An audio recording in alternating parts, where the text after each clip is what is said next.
Pauwi ka na ba ng Pilipinas? Heto, sagutin natin ang ilan pang mga travel questions ninyo so that maging prepared kayo sa inyong pag-uwi at pagbabakasyon. Should I declare bringing chocolates? Can I bring my pet?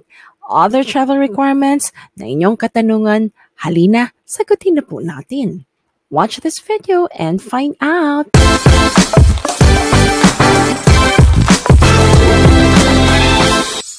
Hi travelers, mga kabayan! Welcome to another episode of Sagot sa iyong katanungan, aking mga kabayan.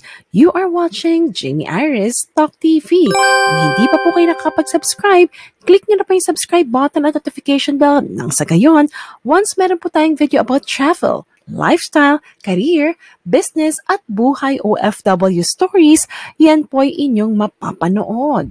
Ako nga po pala si Jamey Iris, sa inyong Talk TV show host, at sisimulan ko na po sagutin ang mga katanungang iniwan niyo po sa ating comment boxes.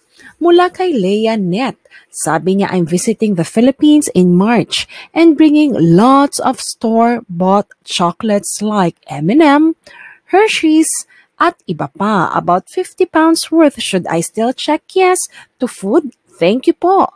Hi Leia, kamusta na? Naku, I know that you're quite excited sa pag-uwi mo sa Pilipinas. Yung tinutukoy po ni Leia sa kanyang katanungan ay mula sa ideclare online. Kasi dito po sa number 8, kung makikita niyo po, may nakalagay food stuff. So Leia, and to all travelers, kung tsokolate ang dala-dala mo, hindi ito kasama dun sa food stuff na tinatanong dito sa ideclare. Kasi etong mga items na to nangangailangan ng import permit or clearance from the National Plant Quarantine Services and National Veterinary Quarantine Services.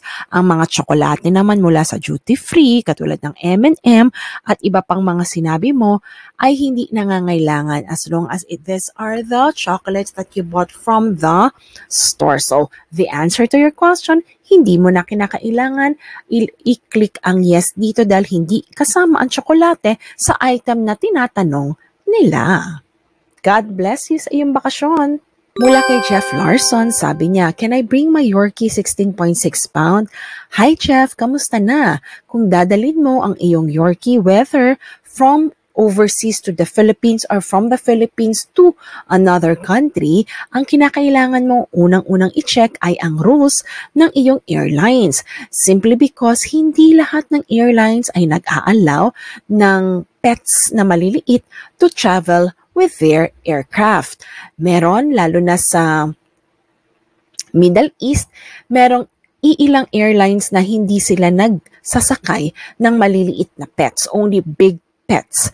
And then, kung sakasakali naman yung ibang airlines like European, American Airlines, yan naman ay nagsasakay naman ng mga pets. So, double check mo na lang kung kasama ang Yorkie sa inaalaw nila na mag-travel with them. Now, if they say yes na we do allow Yorkies to travel with us, then what you have to do is check their requirements. Kung ano ang documentation na kailangan mong kompletuhin, yung cage na kinakailangan nila. Kasi again, they have different rules then. There are some airlines na ang inaalaw lang nila sa cabin ay ang mga kumbaga service dogs. So meron din naman, alam ko na airlines na nag-aalaw sila naman ng dogs na pwede rin sa cabin. So again, depende yan sa airline. So what will be best is ano ba yung airlines na pinaplano mo na i-book. Tapos, huwag ka muna agad magbubook kung gusto mo talaga makasama yung Yorkie mo na hanggang hindi mo na i-double check or hindi mo naka-clarify dun sa airlines if they will allow such, kumbaga po, companion when you travel para at least sure ka na kapag nag-book ka ay maari naman dalhin ang iyong Yorkie. So with that, Chef, God bless you and looking forward na mag-enjoy. Naku, ang cute-cute naman ng iyong Yorkie and looking forward na ma-enjoy mo siyang makasama. From Ditha Malong, sabi niya, hi Jamey, do we need to bring our credentials in case the immigration need it? Hi Ditha. Ditha, hindi mo nabanggit kung ano ang iyong pasaporte. So ganito na lang, kung sakaling hindi ka Philippine passport holder at foreign passport holder ka na, then yes, you do have to bring with you yung iyong credentials. When we say credentials, ganito, if you want to avail, kung former Filipino ka at gusto mong ma-avail yung Balikbayan privilege, kailangan mo dalhin yung Philippine passport mo or birth certificate. Now, kung sakasakali naman na Philippine passport ka, travel documents lang, pasaporte, and the rest that we've mentioned, yung ating e-travel, and at the same time, yung tinatawag nating e-travel QR code, ayan ang kailangan mong dalhin. Yan lamang naman ang kinakailangan kung sakasakali. Now, the rest, again, kung fully vaccinated ka or hindi ka fully vaccinated, please follow yung requirements na binigay ko kanina sa isa nating subscriber so that at least you can comply also with that. God bless, Ditha. From Felicidad Kim, sabi niya, hello, hope everything is okay. Tanong ko lang, kung galing America, then stop over by Korea Airport, e-card pa ang ating ipapakita doon? Ang destination ko ay Philippines. Hi Felicidad Kim, kamusta na?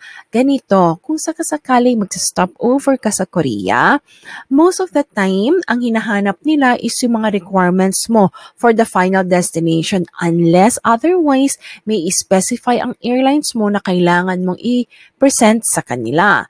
So, syempre kung ano yung hahanapin for the Philippines, andyan syempre yung ano ba yung pasaporte mo, kung Philippine passport holder ka ba or foreign passport holder, fully vaccinated ka ba or partially or unvaccinated. So whatever is the requirement mentioned earlier kanina, kung anong requirement for fully vaccinated, kung anong requirement for partially vaccinated, yun ang hahanapin rin sa Korea where you will be stopping over. And that includes, of course, your e-travel QR code. At kung may vaccination card ko, kung fully vaccinated, they will also look for that. If you have other specific questions about this, so generic lang din kasi yung na ibigay ko kasi yun lang naman usually yung hinahanap kapag stopover, and please always check yung email sa'yo ng iyong airlines in case they specify something else. And since you will be stopping over, it means that you will not be entering yung Korea, but you will just be in the airport terminal 2, kumbaga for the stopover. Felicidad Kim, have a great vacation at ingat and have a pleasant flight. So once again, mga kabayan and travelers, ako po si Jamey Iris na nag-iimbita sa inyo na to please subscribe to my channel, at if you find this video helpful and informative, please click like at i-follow nyo na rin po ako sa FB page at TikTok account. So muli mga kabayan, saan po tayong dako ng mundo, taas noo, tayo po'y mga Filipino. At muli po, maraming salamat sa panonood. Stay safe, stay healthy. May God bless you all. See you in my next video.